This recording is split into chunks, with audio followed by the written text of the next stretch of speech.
Welcome to the Beauties podcast, where we talk about everything you need to know about women's sports. From the grassroots to the pros, we got it all. Today on the show, we talk about our WNBA Draft predictions, an NWSL Challenge Cup update, and our thoughts on March Madness. Here are your hosts, Addie and Cowie.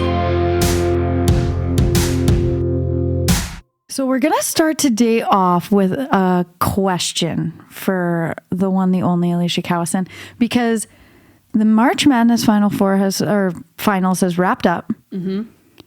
What do you think in your head when I say 4.8 million?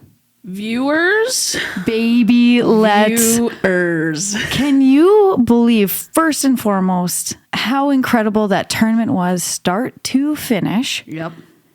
And then to end her all off, you get the most viewership for the women's game since 2008. I heard most viewed NCAA game, men's or women's, since 2008.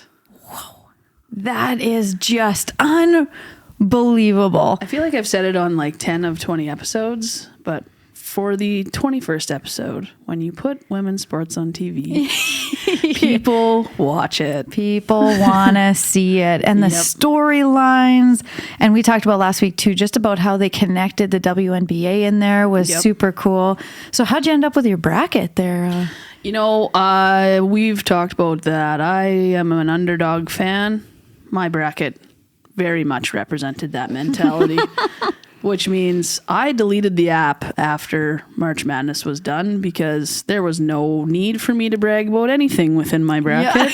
Yeah. It stunk. You were going. The entertainment value, though, for me, I could give a hoot if my bracket stunk, especially when I paid $0 to play in the thing. But I know there was some people in this world that did far, far better than me, probably yourself included, buddy. You know what? I was pretty jacked with my Spokane division. I was flawless in my Spokane division. Bridgeport was also pretty good. It's my Wichita that just killed me in the bracket, but it's just so fun, and it was awesome. And so I did the Just Women's Sports partnered with Dick's Sporting Good, and so I did that one. The winner, I'm going to try this last name. Mm-hmm. Emily, don't get mad at me. Emily Syverud? Yeah, Syverud. So she won the entire bracket. There was thousands of people that went on and did the Just Women's Sports one. Her bracket is like she got 3 games wrong out of the entire tournament. That's mind-boggling to me. Again, also mind-boggling because I had more than 3 wrong in the very first day of March Madness. So my hopes were set relatively low right off the hop, but she clearly knows more about basketball than me, or had a horseshoe. Oh my God. Shoe. It was, so congratulations, 150K. And this is a little heartwarming story for you. So she wins this bracket. It's unbelievable. And then she writes, I'm going to upgrade myself and my fiance's flights to first class for our honeymoon. Let's go. That. March Madness, incredible. Ending off with the best story ever. Congratulations. Your bracket was ridiculous. Yeah, that's wild. So that sets the bar for next season. Oh, legit. Sure. Now everyone's going to be watching for her. I know, right? What are you thinking, Emily? What are you doing? It's like the when they break down, ESPN, TSN, all the, the Athletic, what their predictions are. It's going to be Emily Syverud's predictions for the 2023 March Madness bracket. That's right. She crushed it. So what do you think of the game? Oh, I love those championship games. I actually saw on Instagram that there was more than 18,000 people that went to that game, which made me very jealous of those fans in Minneapolis. Quite honestly, I think it was exactly as we kind of predicted it would be, where South Carolina is just that good. Yeah. They were just that good, and made it really hard on the likes of people like Paige Beckers to get anything really going in that game. Yeah. And it seemed kind of definitive pretty early on. There were moments where UConn came back and made a real game of it. But overall, it was a pretty, in my opinion, pretty decisive win. That's when I was watching it, and this is going to sound, whatever they say. Gino said the reason we won the previous game is because we got rebounds. We rebounded the ball really well. And he, like the interview where Holly Rowe went over and was like, so what's going on? He's like, we're not rebounding. Mm-hmm. That's it. Yeah. We're not doing the things that we need to do to be successful. That's it. Yeah. And in my watching his body language on the bench and stuff, I think he knew something wasn't feeling right or something wasn't clicking in like the first 6 minutes of that game. Yeah. And we said that last episode, there was just no room there in that level of competition. There's just no room to come out slow, to have a bad quarter. No, especially when teams can hit threes like they have been or did throughout the course of March Madness. It becomes a 3-4 possession shift in the scoreboard, like in the blink of an eye. Yeah. The likes of, you talked about her, Destiny Henderson, talk about coming up big when you need it to. 26 points, the highest point she's ever put up in her NCAA career in the finals of March Madness. Some people are just built for it. I know. She was just unstoppable. Yeah, I could not believe how good she played. And she's 5'7". Yeah. Oh, yeah. It was funny because I was talking again to my Uncle Garth about the final game, and he said, always bet on a senior point guard. Oh, yeah. Always bet on a senior guard. That's true. That was his feedback. So that's true. She was an absolute beast out there.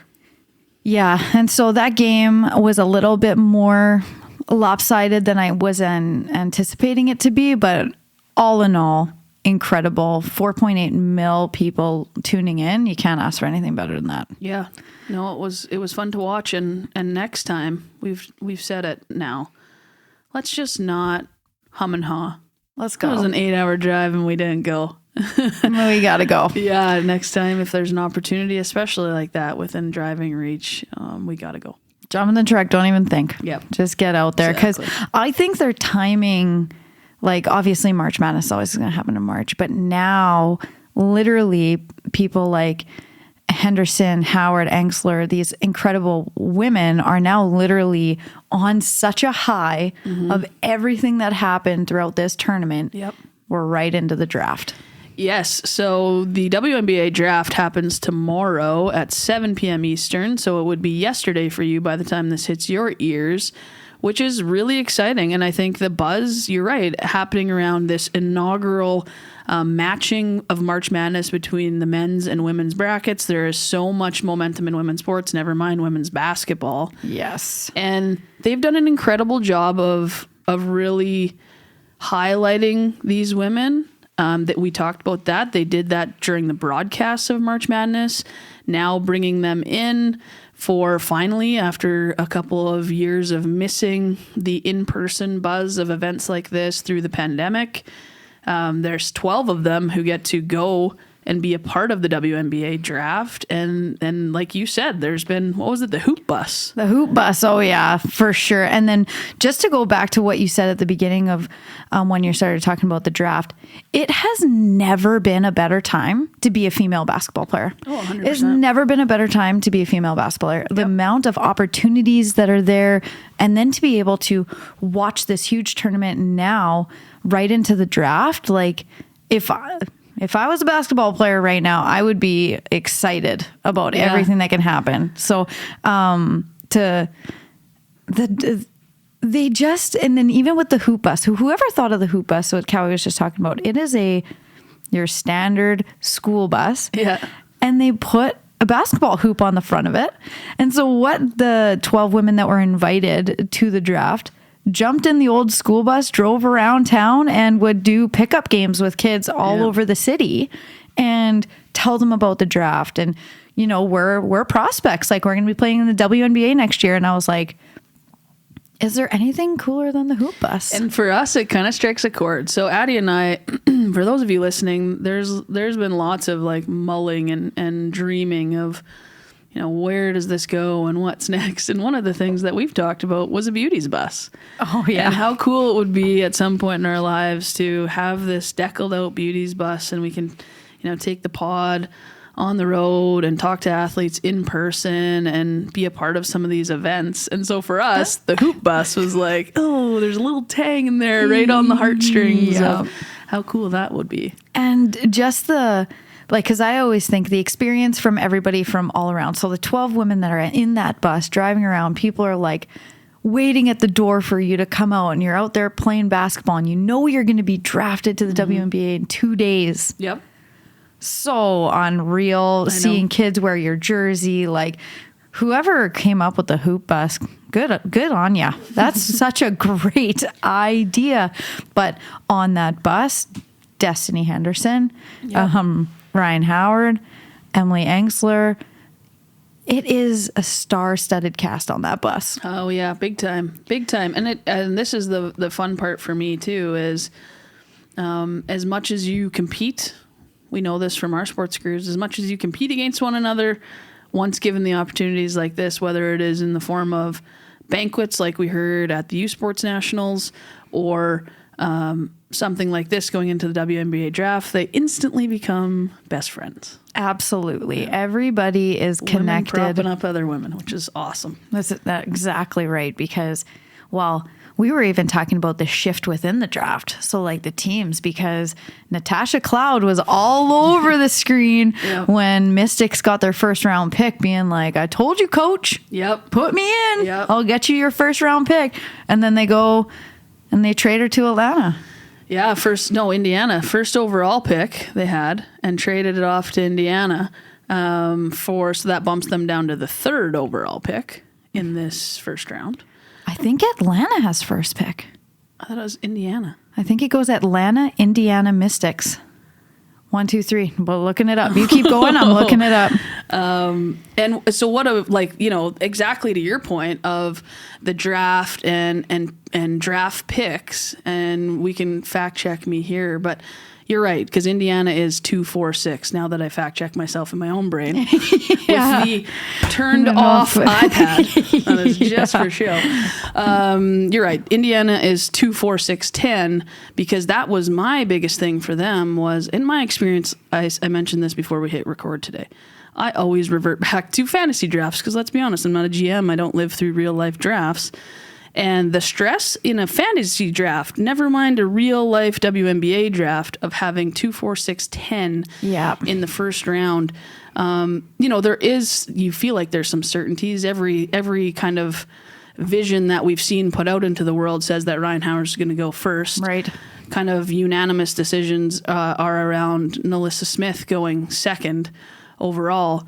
But once you get into that 4, 5, 6, there starts to be some shuffle and expectations of who's going to go where. And if you're the Indiana Fever, who are in desperate need of rebuilding in almost all facets of their team, it's a lot of pressure of being able to react and be on your game. You can basically breathe after the first round. Yeah, exactly. And I think because I forgot, but big predictions are saying Smith is going second, because I would say Howard has been talked about going first overall forever. That's right. Yep. But after the display that Henderson just put on, and you think about Indiana, a team that struggled to put up points, struggled to have that kind of swag from their guards coming up the court, can you pass by Henderson? Because if you don't take her, she's going in the top 5. You think so? I think so. I think if you go into the environment that South Carolina just did, and don't get me wrong, she is absolutely surrounded by the athletes at the highest, she was very much supported during out that final, but and you know what I mean? Yeah. But she put up the best game she ever has in a championship game. Yeah. No, that to me puts you in a different category of athleticism. I don't disagree that she put on a show at the right time of putting on a show. But the fact that, the 12 women that are going to this WNBA draft obviously are the expectations of what's the most likely to be that top 12 that go in the draft. Right. There's only 3 of them that are within the 5-foot category. Her, Nia Clouden, and Veronica Burton are the only 5-footers, 5'7", 5'8", 5'9", respectively. And I think that with the size of the WNBA, and even though, yes, she had a great season, yes, she put up great numbers, yes, she's a proven champion, I don't think I wouldn't be shocked Indiana takes her in the 6th spot. Interesting. But I'm not sure she goes in the top 5. Really? Interesting, because you mentioned Cloud in there, and they were talking about, like, to me, I think she's going to be 10, 11, 12. Like, that's where I put Cloud in, because they call her the silent assassin. She's just quiet and does her job. And, so I think that's where she goes.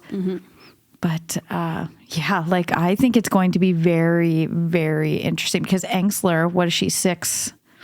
Yes, 6'1". 6'1". So, and just came off like an incredible career. So the exciting part about it is that the decisions of the WNBA are getting harder and harder and harder. And that's the exciting part. Totally. And I think it's going to get messy at the 5 spot. I think exactly where you're saying, I think is where it starts to get messy. I think that's the New York Liberty's pick. And I think that there's enough big forward centers, 6'1", 6'2", 6'5"ers in there that it's anyone's best guess of where they prioritize.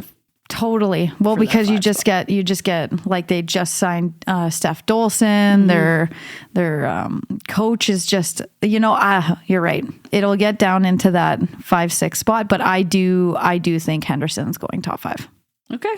I do think. Ooh, right. It's going to be fun here, folks. It's going to be fun. We will recap that next week. I do think it's going to be interesting to see if Nyara Sabali joins her sister. Dallas has the 7th pick in the draft, and her older sister is a Dallas Wing. Yeah.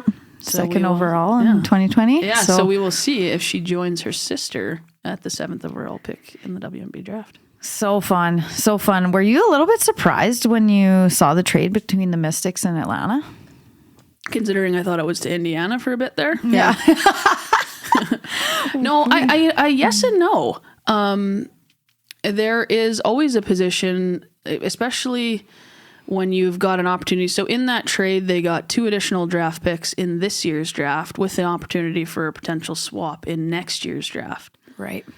And when you look at the list, and this is probably one of the deepest WNBA drafts that we've seen in a handful of years at least, if you're not as concerned about filling gaps but looking proactively to fill deeper holes in your roster and looking for the future, then I understand the move. Yeah. Yeah. And I think that's what they were thinking, like, to be honest, because it's got to be something drastic to give up the 1st round pick, knowing that you've got Howard there, and then because she's going 1 or 2.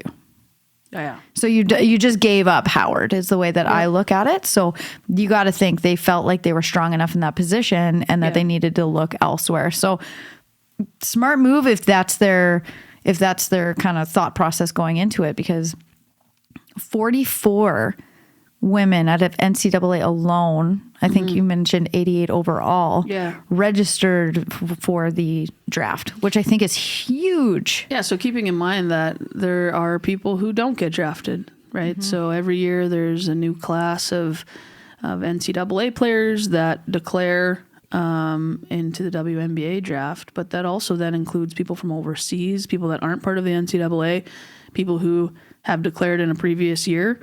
We saw a lot of stuff come out of AU this year. Oh, yeah. Right? So Athletes Unlimited, we've talked about it before on the show, where now we're seeing opportunities in the WNBA based on their performance in something like Athletes Unlimited. So the WNBA is poised to continue to grow without question, in my mind. We've talked about that, where we think that there's opportunities to expand. When you got 88 people signed up with a hope and a dream to play in the WNBA, it's hard to deny. Yeah, totally agree. And then when you look at what's left in the NCAA, And the future of basketball that's going to come out of that. Never mind, like I say, overseas and all of these other organizations that have like the elite of the elite professional players in them. I couldn't agree more. Like the Haley Jones, the Paige Beckers, like they're not even in the draft yet. The like Aaliyah Boston's. What? Yeah, the future is super bright for basketball. Yeah, no, totally agree. Her trophy shelf is going to be pretty full this year. Hey, yeah, in Boston, exactly. They don't fit in the old tote under the stairs like mine. Oh yeah, unreal. That was one of the coolest things too, is watching her parents. Her parents, she was from the Virgin Islands. I don't know if you saw her mom hanging the Virgin Island flag up and stuff like that. That was really cool. Yeah. Did you see the trophy that? What trophy was that? I don't know. This big glass ball. I was like, of all the thing, and it was like teetering on. Oh, geez. Is it the one that she won? What was that, MVP? It was. I think it was outstanding player. That's right. Well, yeah, that's outstanding. What it was. And it's like of all of the designs, let's give you the. We're gonna put it on a table that is, I don't know, 3 feet wide. The base is 2 feet wide, and then it narrows to a 2.5 inch wide little peg that a enormous 1.5 foot wide crystal ball sits on, and it's like you could see them like, and everyone's handing it off, so nervous and she's shaky. like, I got it, yeah, I got it, and then instantly trying to put it back down, like I don't got it, and where am I going to put it? I just was like, what kind of trophy is this? You've got like hundreds of people jumping on you and stuff, and you're like, I've got my crystal ball. I have to take it. Don't breathe. Yeah, please. Yeah, anyways, that was sidebar, but that was a weird. That was strange trophy to me. Yeah, she's gonna have to expand the old trophy case after this year. Build a glass case around that glass ball. Yeah, to hold it totally. The trophy. Because I think she just dominated this year. Like she just dominated this year. It's unbelievable. So. I also like the mismatching shoes. Oh yeah, and then it coordinated with her hair, and she has a lot of swag going on over there. Like so much more than me. Yeah. Oh yeah. No. Well, you don't have to rub it in. Well, I was putting myself in that same category. I was like, oh yeah, no, she Kelly wins. I dressed you when I got here today. Brought you a hoodie. Brought you a toque. You don't have style, bud. You're right. Here's your stuff.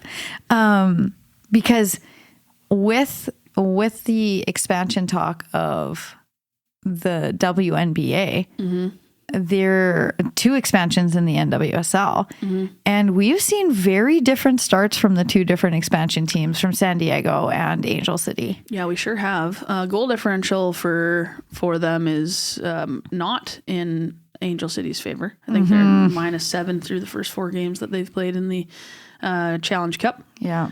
And a bit of a rough go. Otherwise, there's a lot of competition happening within the Challenge Cup. There's a lot of draws. There's a lot of draws. As of right now, in the East Division, North Carolina Courage is leading the whole thing with 8 points.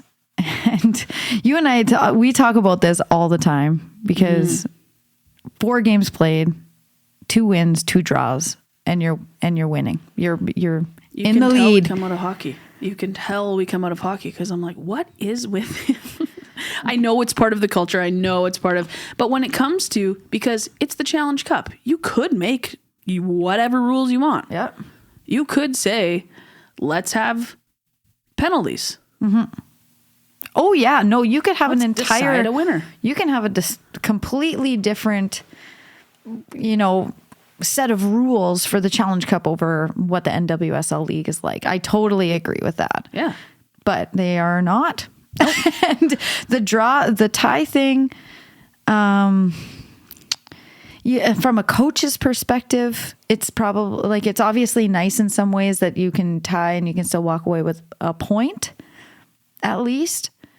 But the psychological piece is the part that I'm like, so you could go like however many games and you could tie all of them. And I guess, so if you win a game you get 3 points. If you tie a game, you get 1 point. If you lose, you get nothing, obviously. And that was a bit mind-boggling to me earlier when we discussed this before the record button went red. But then when you think about it now, again, that's the reason for an increased value for a win. Is because if you go all season and draw. Valid. Yeah. It gives you that extra you push don't just to be double able your to. points if you win. You've got the added. Yeah. Very true. Very true. Because as of right now in the East Division, Courage is the only team that's won 2 games. In the West Division, OL Reign and Portland have both got 2 wins, tied at 7 points. And same thing with the Central Division with the Red Stars and the Kansas City Current. And with the Current, for me, a team that struggled so much last year, to make the changes that they did, and this is where, like, in my opinion, smart coaching, really smart general manager comes into play, because the additions of Sam Mewis, Lynn Williams, Adriana Franch, it's like those 3 players have done, and they've got veterans like Desiree Scott too. Those players have made such an impact that they go essentially from the bottom 2 teams to now being in a really competitive spot. Completely attacked what they were weak in, made the trades, made what they needed to do, and now it's coming full circle for them. For me, Kansas City has been the complete win of the beginning of this year. I would agree with that. And that's kind of goes back to the Indiana Fever conversation, where it's rebuild time. It's time to really put all the cards on the table and decide what our identity is and what changes we need to make. And that's something that Kansas City clearly did. Yeah. I'm looking forward to, like I had mentioned before, I got some work in Kansas City. We got manufacturing in Kansas. Gotta go to a game. But even in the West Division, so we've got both expansion teams in the West Division with San Diego and Angel City. San Diego 4 points, Angel City 1 point, and then OL Reign and Portland tied at 7. That's a tough Portland putting 2 expansion teams in the same division as Portland and OL Reign was like throwing them right into the fire. Well, Yeah. I guess when you look at, where else? Because it's clearly geographical. But, right. And it does make you, we'll see, because we've talked about it before too, with the Challenge Cup being maybe not considered of the same value as the actual season of the NWSL. Right. So it'll be very interesting to see how things shape up as we close out the Challenge Cup and enter into the quote unquote regular season of the NWSL. Right. Which happens later this month. And what shifts after the Challenge Cup is done. Yeah, I think. Because when you don't know, like every other team that we're talking about here has the advantage of having previous seasons. Exactly. And these 2 organizations are as fresh off the press as they can be.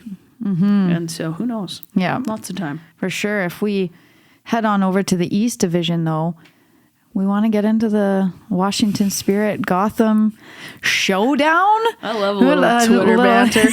Showdown on Twitter. Banter. They had some words on Twitter, the Washington Spirit and Gotham FC. They did. Yeah. I have used the phrase, I wish Twitter warriors went away, but when they're not, or keyboard warriors went away, but these guys, everyone knows who they are. They know each other. So it feels less keyboard warrior-esque because they are addressing one another directly. Yes. Very much directly on that. And it went on for a while.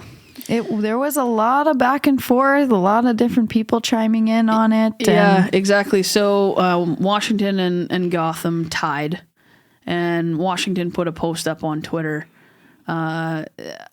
with a too soon Gotham comment on a play where it looked like some ankles might be rolled. And there was some backlash of that, which, you know what, competitive nature. Totally. I don't hate it. Me neither. As long as they can have a beer about it at some point and it doesn't become this reoccurring theme, whatever. Yeah, no, for Competitive sure. is competitive. That's what I think too. I'm like, if you can, because it's not like she was saying it behind closed doors, being sneaky, and we're talking about Ashlyn Harris defending Addie there. She said it out in the open, and I guarantee they'd go for beers after. So that's the whole deal. I did say I'm not sure that Ashlyn Harris is someone like I think I'm relatively tough. I mean, I talk a bigger game than I have. Let's be honest. But she looks like an old bullshit kind of human being. Yeah. I think she meant to make a point by saying what she said. Yep. Oh, I don't hate that ever. Nope. Yeah. So say what you mean what you say. Yeah. And I love a good rivalry. You know what I mean? Yeah. There's nothing like going to a game and Yeah. that there's passion behind it. It's like, why do we think that Team Canada and Team USA has been such a big game for so long in hockey? It's because the rivalry is so deep. So if we get a good Washington Spirit Gotham rivalry going on in the NWSL, I don't hate it. Nope. Me either. I do not hate it. And I think it's got it and that's in soccer culture where you see half the stands that are one color and they're all wearing their scarves and the other, and they would just do anything for their team, right? Like that's exactly what it is. So I'm in. I'm down. Yeah. I just thought it was hilarious how far it went.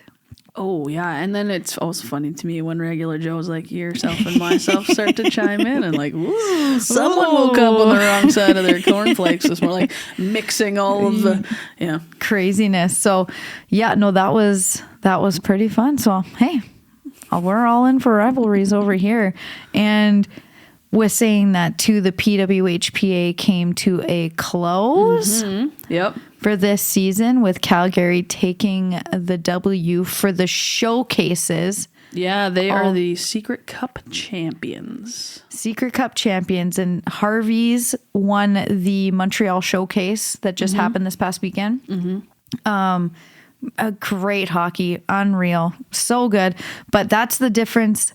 Is that they actually did a Secret Cup champion from all the showcases across that happened this past season. Yeah, so there was five showcases that we've touched on, most of them throughout the course of this show. Started out in Truro, went to Toronto, went to Ottawa, went to Washington, ended up in Montreal.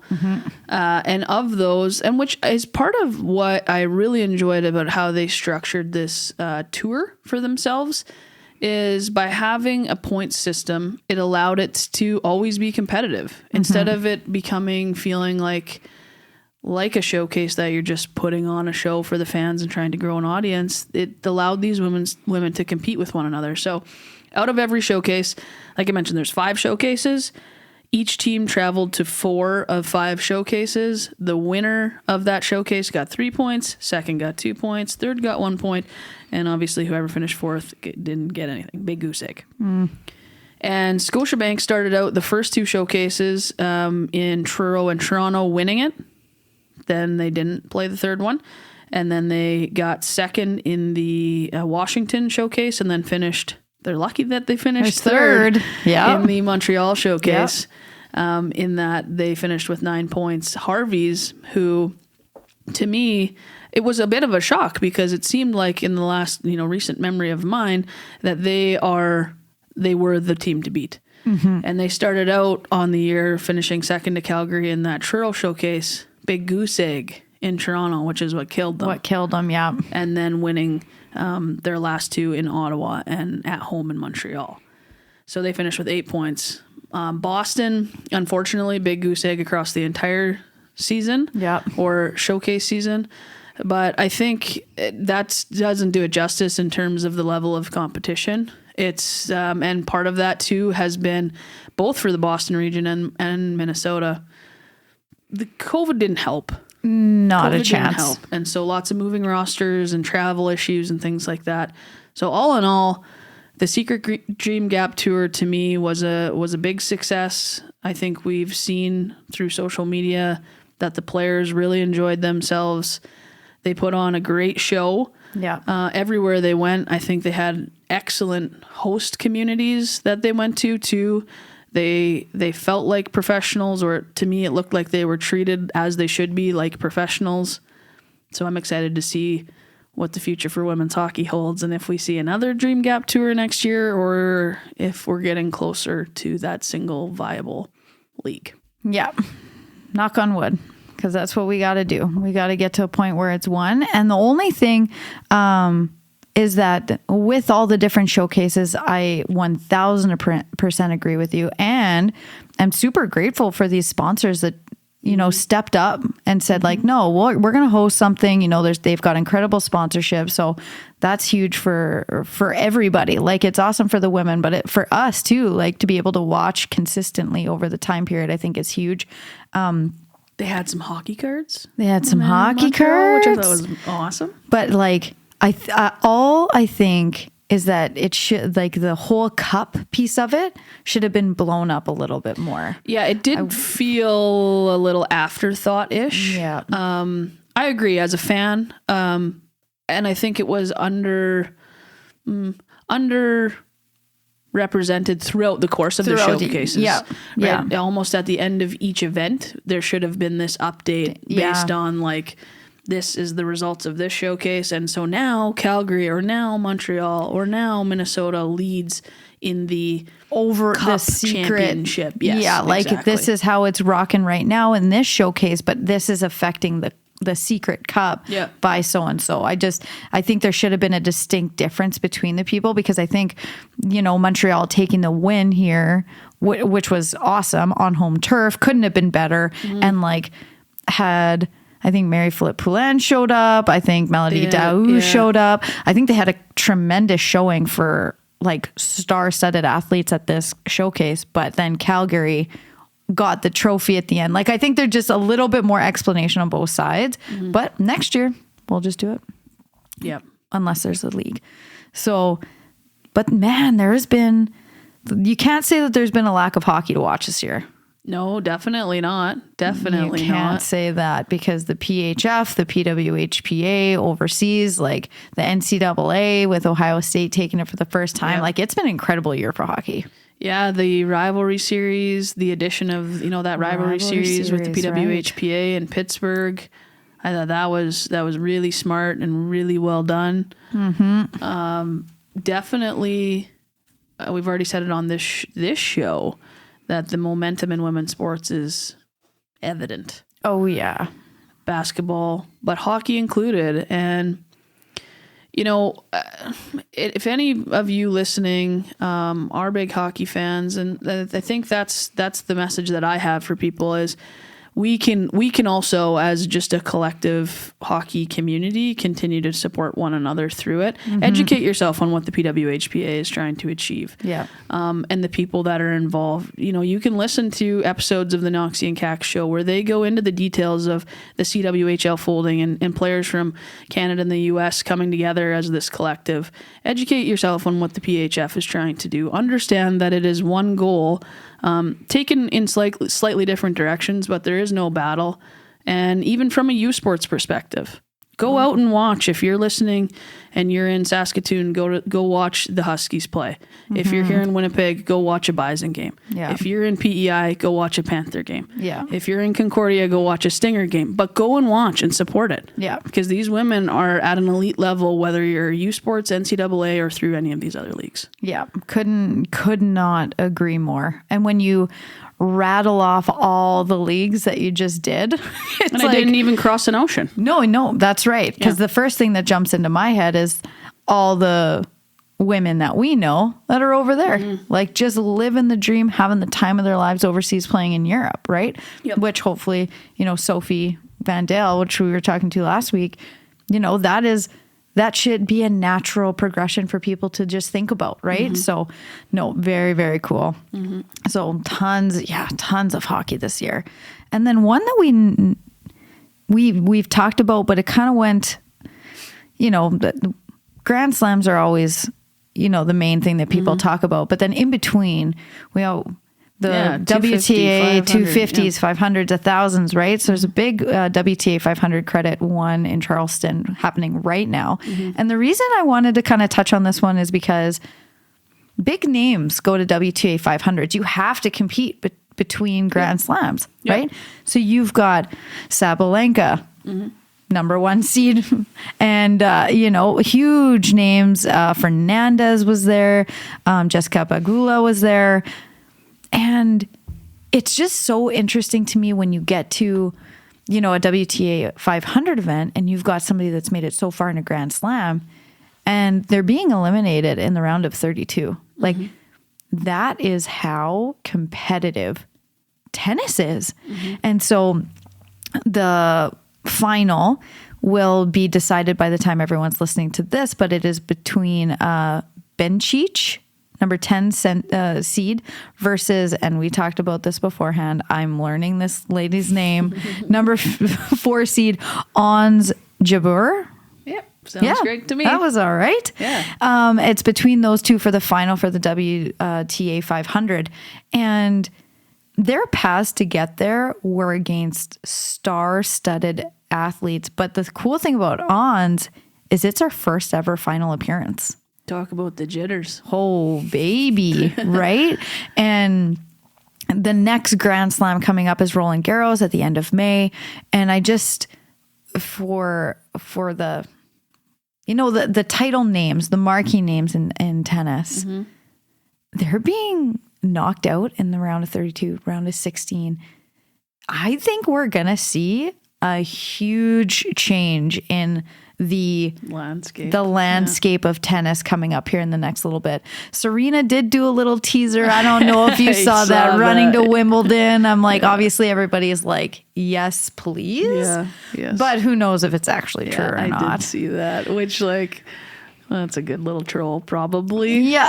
But I wouldn't be opposed to seeing her back on a court. That's for sure. No, not at all. So that was when I was looking at, the seeds and where people were being knocked off and who was making it. I'm like, I think the women's tennis landscape, especially since we just saw Ashley Barty retire, Serena Williams, who knows, she's just living her life to the absolute fullest. I think the landscape is going to change the most it has in probably the last 10 years. Yeah, you're probably not wrong. And that's what makes this time in women's sports so exciting, is that everywhere we look, there are incredibly talented athletes coming up. Yeah. Like, I was a half-ass good athlete in my day, and I would be a schmuck. Yeah. In the landscape of athletes in today's world. That's how it feels. That's what it looks like. Yeah. Is they are just, and it's exciting. And this goes back to the whole conversation too of now people see it more. Now people know more about it. Yep. Now the effort is increasing. Parents are now being like advocating for 100%. Yep. So it's like this, everyone, put women's sports on TV. Well, this is the positive effect of it. It's happening right now. So imagine when it's on TV 50-50. And I think, this would be just a message to, for me, all sports fans or parents, managers in even youth athletics. Like, there are people that want to follow as these athletes grow. Yeah. Myself included. And it is painstaking to me in a lot of cases where you try to follow. I understand that we cannot have live stream of prep schools and AAA all the time. I get that. I get that the infrastructure that we have in arenas and gymnasiums and stuff doesn't match that. Right. But do your kids the service of putting it out into the world. Yeah. I would follow. Yeah. I would follow a period by period or a set by set or an inning by inning recap of what's happening out there. And I think when we start to do that and we start to snowball it from the very grassroots of it all up, it changes the expectations that us as fans have of what we expect to see. Right. And then that changes the way that we advocate and push for it because we're accustomed to it from the time that our kids enter the sport. Yeah. Perfectly said. Perfectly said. Because it's the expectation that people walk into, and how would you know any different? Yep. Huge. Yep. Yeah. Let's just do that, hey? Let's just do that. Let's just do that. Yeah. And so just to kind of round off here, just wanted to give an update just on LPGA stuff. Nelly Corda did provide a procedures update. She did have blood clots, which is scary. Yeah. So she looks like she is on the mend. Had successful surgery. Is going to have to do some rehab, probably some pretty significant rehab in that. But hopefully she is on the upward side of that into returning sooner than later. Absolutely. Because the Lotto Championships in Hawaii start next weekend, and I'm going to be having a watchful eye on her sister, Jessica Corda, because she, Jennifer Kupcho came out with a win, but Jessica was right there last week. So that's going to be great. So yeah, Nelly Corda, quick, speedy recovery, because we need you back. You know, that's not the best time to live in a tropical place because when you have a blood clot, you have to wear the compression sleeve. That would be sweaty. It's less sweaty here if she wants to come to Canada. Yeah. We're supposed to get snow. The golf dome. yeah, exactly. You're going to hang out. Play at the golf dome. Just hammer balls through the golf dome, probably. Yeah, for sure. So, that's a full week. Yeah. That's a full week of stuff. Totally. And I think, one thing that I do want to say before, because it'll be longer than final words, I think we need to give a big shout out to Adam, because Adam Williams is the producer of this podcast. He does a fantastic job of making us sound good every week, look good every week for YouTube, for Apple Podcasts, Spotify, wherever you listen. And the only reason that we were able to get this thing up and running in the beginning of all of this is because Adam lent us microphones. He told us what to buy, how to do it. He spent hours with us on FaceTime. His hard work is paying off in his own personal life. So congratulations to him on that. But a big thank you to Adam. Oh, we got our own mics now, so we can ship the borrowed mics back to Adam. Took us 20 episodes. But Adam, you're a lifesaver. Yeah, there's no amount of thank yous that we can give you. It was from the beginning. Yeah, we would. You guys might press mute if we didn't have Adam.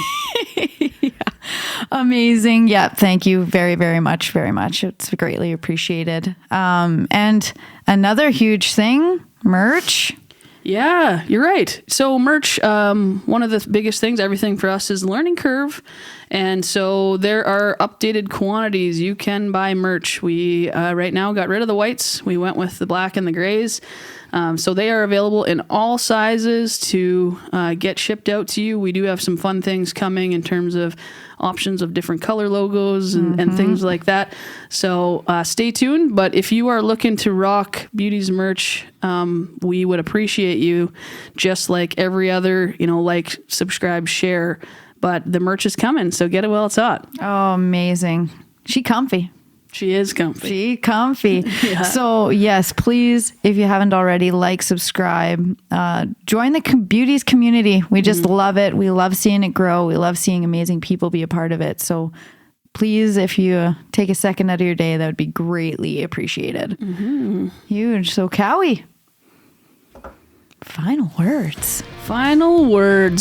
We are getting into, approaching the middle of April, and it is always continuing to be a fun time sitting down with you, bud. To all of those of you listening at home in your earpods as you run, wherever you are, thank you for being a member of this community. It means a ton to Addie and I. It's continuing to grow. So wherever you are, if you can, leave a like, rate, review the podcast, share it in Room of Opportunity. It is how we continue to make sure that this grows and gets into the ears of people that need to hear it and want to hear it. And buddy, thank you for episode 21. I'm looking forward to the next one. Thank you, and we'll see everybody next week.